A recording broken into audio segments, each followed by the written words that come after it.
On a watery world orbiting an insignificant star on the outer edges of a galaxy named by a tiny fraction of its inhabitants, the Milky Way, catastrophic climatic and ecological changes were underway. The relatively cool crust of the planet's tectonic plates were adjusting themselves in an eons-old pattern of strain reduction, releasing billions of joules of heat and mechanical energy. The planet's erstwhile owners, who had arrogantly named themselves Homo sapiens sapiens, in honor of their self-vaunted abilities to reason, had polluted and overpopulated the planet to an astonishing degree. They had literally dumped thousands of tons of gaseous compounds into the planet's atmosphere without considering the consequences of their actions. Nitrous oxides, ozone, sulfides, carbon dioxide, carbon monoxide, carbon tetrachloride, and methane poured from their industrial smokestacks, automobiles, waste dumps and domestic middens in unceasing plumes to mix with the planet's fragile ecology. As a rule, that is largely unknown to people who are not in tune with the universe, planets are types of living entities and as such demonstrate at least one characteristic of life, i.e., they are irritable. In a biologic sense, irritability is generally defined to mean that the organism in question reacts to external stimuli. Aside from this characteristic, planets do not as a rule have all the taxonomic requirements of life that biologists have agreed are a prime requisite for being included in the classification lists for living organisms. Planets are sui generis, an atypical form of life.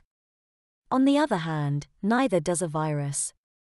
A virus replicates by pirating the cellular mechanism of the infected organism and uses its chemical factory to create a multitude of viral clones. A virus has no metabolic means to increase its energy such as the phytogenic organelles present in plant cells or the means to ingest food such as an amoeba or bacteria does. The energy a virus needs must be stolen from living cells. Planets do at least eat. A planet ingests food by sweeping the zone of its orbit with its gravitational field and draws down a rain of meteoric particles into its atmosphere to incorporate the molecules into its mass. Planets eliminate by radiating heat through the atmospheric envelope, or if you like, the outer limits of its mass, and by losing molecules of its upper atmosphere to the photonic pressure created by the solar wind. Like viruses, they cannot reproduce without outside assistance. Nonetheless, they display the prime characteristic of life: they are irritable. This particular planet in question, designated Earth by some of its denizens, was downright disgusted. It had every reason to be piqued. Earth was a mess. The atmosphere was heating up, its oceans were dying, the delicate balance in its ecology had been mangled by the dominant species that presumed ownership of the planet. In vast areas of the northern hemisphere supposedly pure rain was heavily contaminated with both nitric and sulfuric acids. Vast freshwater lakes that had existed for 1 million years had been destroyed in a scant score of annual revolutions around the planet's star by a purblind proletarian government. Species of plants and animals that had existed for eons were fading into extinction before the silly scions of simians could discover and categorize their place in the ecology. One of the latest eco-crimes by the planet's inhabitants had a side effect that would have made the planet grin in maliciously human fashion if it had had a face.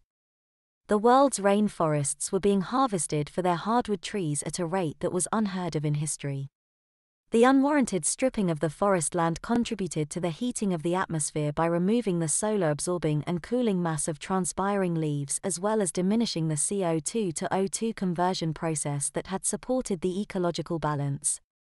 In the forest's place was left naked soil that easily eroded under tropical conditions. The thin top layer of fecund forest soil washed into nearby rivers, poisoning the waterways and leaving barren soil that lay only inches beneath the black residue of 10,000 years of ecological recycling of leafy matter. The inhospitable subsoil that remained was incapable of supporting more than the most marginal of life.